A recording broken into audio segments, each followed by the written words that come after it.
What with artificial intelligence being a hot topic right now, what better way to introduce you to its potential dangers than by discussing a movie about a sentient killer doll?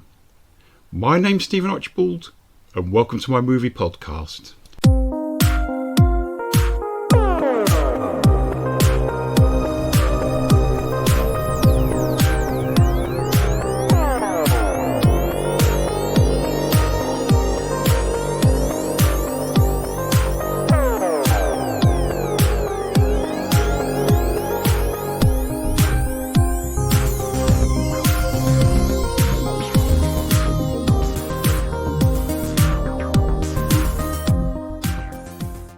Hello, welcome to my podcast. They Came From Within, Cult Movie Reviews. Living Doll, M3GAN, 2022. Purely in cinematic terms, I've always had a fascination for psycho killers who are portrayed by children or by entities that have a childlike form. Damien from the Omen flicks being a prime example of the former, and good old Chucky from the Child's Play franchise being a highly appropriate representation of the latter. It's something so unnatural yet morbidly appealing in a scary movie, because it exploits one of our deepest fears. Directed by the New Zealander Gerard Johnston, M3GAN is a highly welcome addition to this particular strain of the horror film genre. When her parents are killed in a car crash, the 9-year-old Katie, who's portrayed by the excellent Violet McGraw, goes to live with her Aunt Gemma, who's played by the likeable Alison Williams. Gemma happens to be a roboticist who works for a large high-tech toy company called Funky. She's exceptionally good at her job, and we first see her working on a secret project with her colleagues Carl and Tess, played by Brian Jordan Alvarez and Jen Van Epps. After various setbacks and interference from her pushy boss David, Gemma succeeds in building a high-functioning, child-size humanoid robot. She christens her creation M3GAN, and an acronym for Model 3 Generative Android. Prior to being considered for mass production, M3GAN is offered to little Katie as a tutor and companion, but M3GAN's protective loyalty to the child quickly spirals out of control, and as she becomes more powerful, this seemingly cute dolly decides to kill in order to maintain her primary function. Oh dear, not so child-friendly. Sometime before its release, a trailer for M3GAN went viral on TikTok.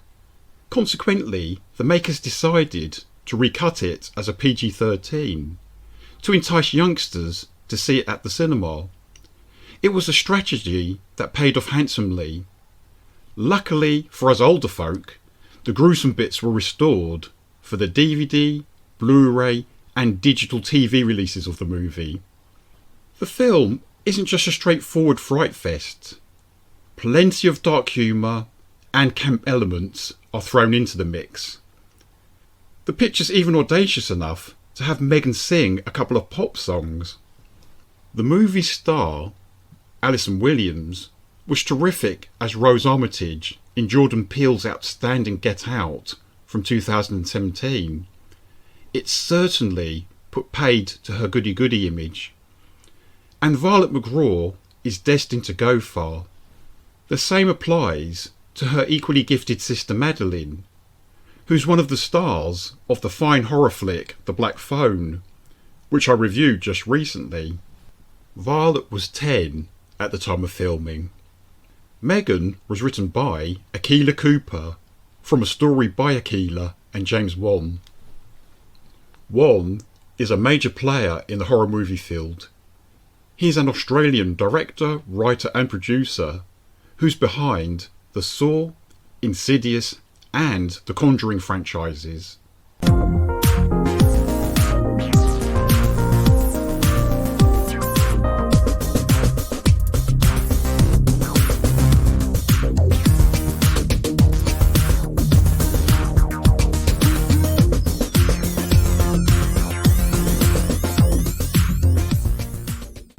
Screenwriter Akilah Cooper penned one of my favourite horror movies of recent years, the bonkers but brilliant Malignant from 2021. She also contributed to the screenplay for Hellfest from 2018. Akilah's upcoming projects are M3GAN 2.0 and The Nun 2. Wan and his colleagues were no doubt confident they'd picked the right person to direct the barnstorming M3GAN.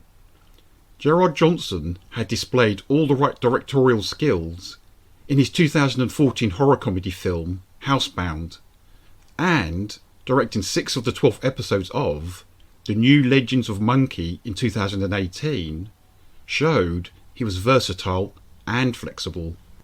Wherever the Lethal Doll's movements were too complex for the movie's technical crew to carry out, a young actress was called upon to stand in.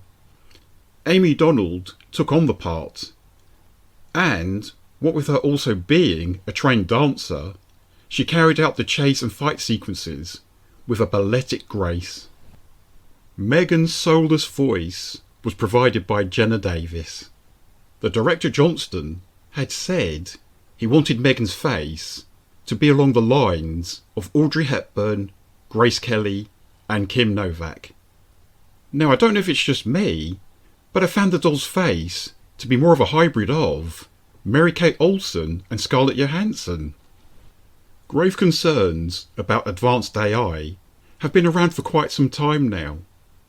Just look at the 1969 movie Colossus the Forebrain Project, or at the behaviour of HAL in Kubrick's 1968 masterpiece 2001 A Space Odyssey, or for that matter at the machinations of Proteus 4 in Demon Seed from 1977.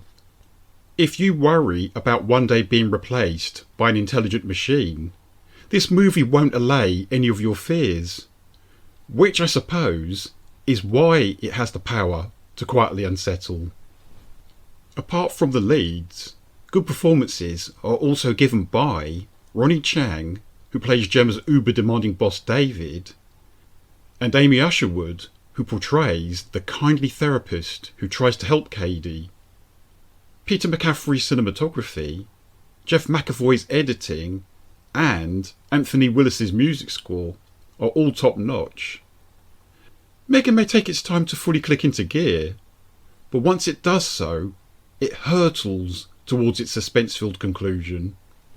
Los Angeles, California, and Auckland, New Zealand were chosen for filming locations. The movie was shot between June and August of 2021, but in order to obtain that PG-13 certificate, reshoots were required afterwards.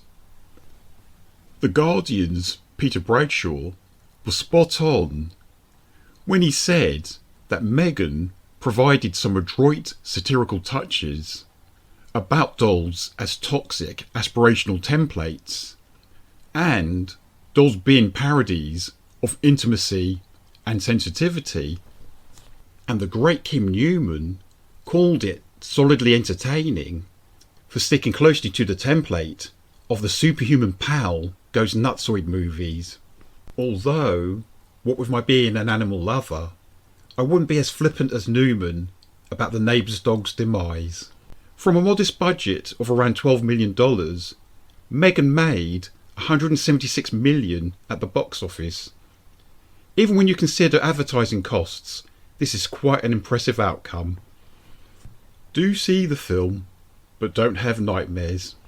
And to paraphrase the great Philip K. Dick, do humans dream of electric dolls? I'm Stephen Archibald, and thank you very much for listening to my podcast, They Came From Within, Cult Movie Reviews. If you're a Facebook listener, please feel free to check out more episodes of mine online.